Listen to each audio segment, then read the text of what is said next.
guys, so what is up?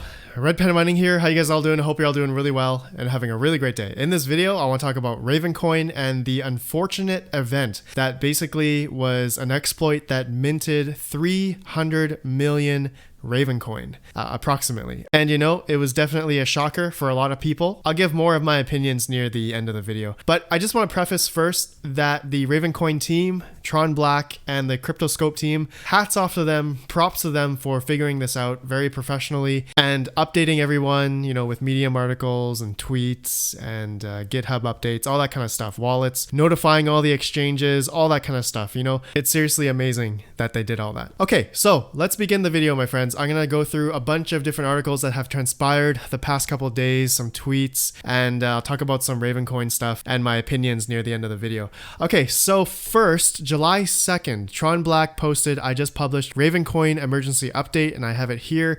And then the Ravencoin project Twitter also said it is recommended that you stop or movement of Raven and any other activities possible due to pending emergency upgrade. And this is on July 2nd as well. All right, so let's read the Ravencoin emergency update here. So Tron Black posted this, and I'm just going to go through just some little snippets here. Okay, so it was the Cryptoscope team that found out this exploit, and basically they identified a vulnerability and they notified Ravencoin development team right away, and then they worked together to basically review and detect and try to isolate the issue. Okay, so they found out that basically a community code submission caused a bug that has been exploited, and then they say here law enforcement has been notified and is working with us.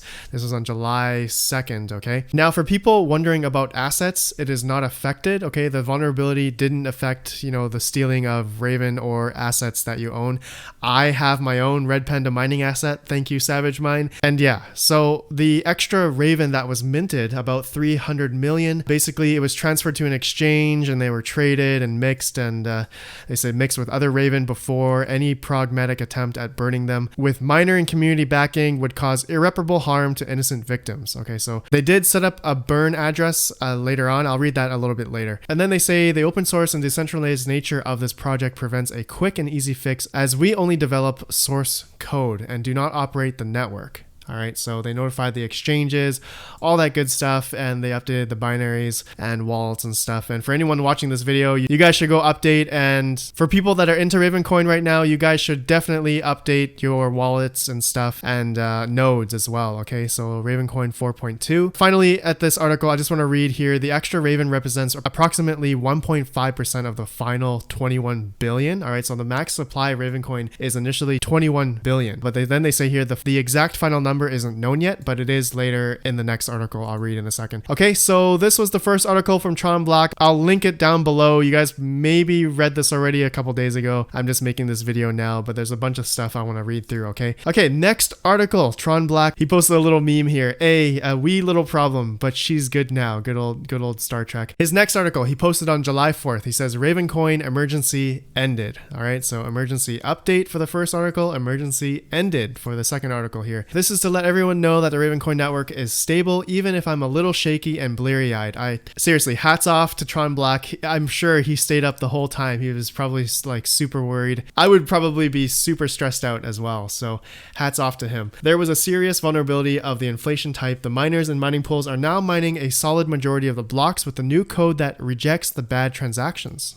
Right on. The fix went active at block 1,304,352 at July 4th, 2020 at 7:26 a.m. So going along, he says here, thanks to the mining pools that updated quickly. And yeah, okay, so a little bit further down, he says, one of the perpetrators left a trail, so we have a name. So that I'm pretty curious to know, you know, later on, once they announce, you know, the full details of who it is or what's happened, they'll release a name possibly. I'll ask all of you to send your ill-gotten Raven to xburn_xxx, and there's an address here, which I mentioned earlier, the burn address that they're going to be burning the exploited Ravencoin. All right, so that's pretty good. This would be a wonderful gesture, he says, and you can more fully enjoy your time on Earth without the nagging regret that it will shave years off your guilt-ridden life.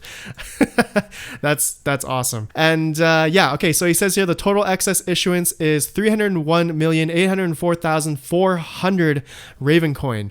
There is an economic impact that has been largely absorbed over the same time frame as the excess issuance and explains the lackluster Raven price. I do have the Ravencoin price here, and looking at the price chart here, I don't know when this exploit started, but honestly, it looks like it didn't really affect the price at all. Ravencoin actually has been going up since like March 17th, March 15th, and it was at 13 cents, and then it went up to like 22 cents, went back down to 19, back up to 20, 21, and now it's hovering at about 19 cents. Okay, so ultimately the 300 million Ravencoin that was minted didn't affect the price at all, in my opinion. He says here, then finally view the transactions, and I do have the link here, but it says it's been loading. Please wait for a long time now. I've been letting this go for about half an hour, and the explorer for the illegal coin supply hasn't showed up yet. It's so too bad. I wanted to show you guys the address and all the minted Ravencoin, but it's okay. Anyways, going along, there's another article here that Tron Black retweeted. It says the anatomy of the Ravencoin exploit finding. So this is from CryptoScope specifically, and they posted this July 6th. Okay, I'm making this video now, and they say here, last month I found the bug in my Solus Explorer, and while fixing it, I had to modify the database structure and completely resync Explorer. This process was over on June 29th, 2020 afternoon, and when the last blocks were synced, I've started to verify Ravencoin Explorer instance. After a few minutes, I've noted that there are suspected transactions with unbalanced VOUTs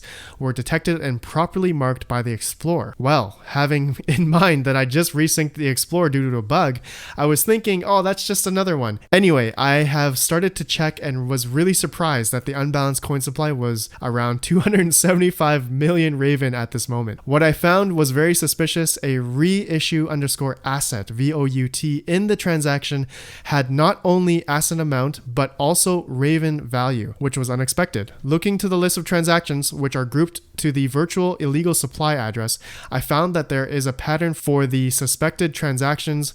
There was one transaction injecting 500k Raven approximately every 2 hours. Wow, that is nuts. Going along, then they immediately contacted Tron Black and the Ravencoin team and to get it fixed as soon as possible. Basically what I talked about earlier, they did all these announcements and all this information. And yeah, so basically there was an injection of another 301 million Ravencoin, and there's a bunch of addresses here that they've been following and so forth, okay? And then finally, they say here, up to this moment, a bit more than 3,901,988 Raven were burned, and we encourage intruders to burn the remaining part as well. Okay, so out of the 301 million Ravencoin, almost 4 million have been burned so far. So there's about another 296 million Ravencoin left to burn. That's a lot. That's a lot. But in terms of price, it didn't make any difference. So guys, I have all these articles linked in the description. Please read them further. I didn't read through all of it, but I just gave you guys the gist of it. I just want to give you guys my opinion. These kind of bugs have happened before. Actually, I'm just reading a tweet here. Jameson Lop, he says here, attackers have profited from inflation bugs in Bitcoin Private, Bytecoin, now Ravencoin, Stellar, and Verge. Being open source is not a panacea for a project's security. Panacea means like remedy for all difficulties. It must have a sufficiently large set of skilled active developers, which is true, really true. So there have been other coins that have had inflation bugs, but in my opinion, Ravencoin definitely learned from this, and they're super professional in getting it done right away and fixed. And I'm sure other coins out there are going to be waking up after this. They're going to be checking their code. They're going to see if there's any exploits or anything of that matter. They're going to maybe do some more audits, all that kind of stuff, And so all that kind of stuff in this ecosystem, the cryptocurrency ecosystem, is getting bigger, and there's just going to be more and more different teams out there that are going to help, figure out all this kind of stuff. And, maybe this is a unpopular opinion from myself, but what if it is a good thing that there are these kind of hackers, black hats or something, or I don't know what it's called, but the people that are able to figure out different hacks and then ultimately give a jolt to the developers, to innovate, create new things, create new security updates, I don't know, anything, right? And I'm sure a lot of different projects out there are going to learn from this, not only Ravencoin, but there's going to be other projects out there that are going to learn from it as well. I'm not saying that what happened to Ravencoin was a good thing, but in the long term, I think for the whole ecosystem and cryptocurrency in general, it's a wake-up call. A lot of people are going to further learn from this and innovate for the future. That's just my kind of small opinion there. Okay, guys, so that's all I wanted to talk about. Actually, I just want to end off that, the Ravencoin hash rate in terms of mining hasn't really gone up. And ultimately, I think the Kapow algorithm is perfect. It's been working really well thus far. And it may seem like mining pool stats, it shows 37.5 unknown, but actually that 37.5%, like I would say 25% is on NiceHash. They have 700 gigahash here. And then the rest of the like 300 gigahash is probably from like solo miners or something like that, or mining rig rentals or something. So there isn't really like a big single entity that's mining on the Ravencoin network right now, or something like that. But maybe there are some big farms in China that are solo mining Ravencoin, but it's not as drastic as it was before the algorithm change. Please let me know what you think of the exploit and Ravencoin and what has just, what has transpired since this has happened. All right. So thank you guys for watching, and I'll see you guys in the next video. Have a good one, and peace out.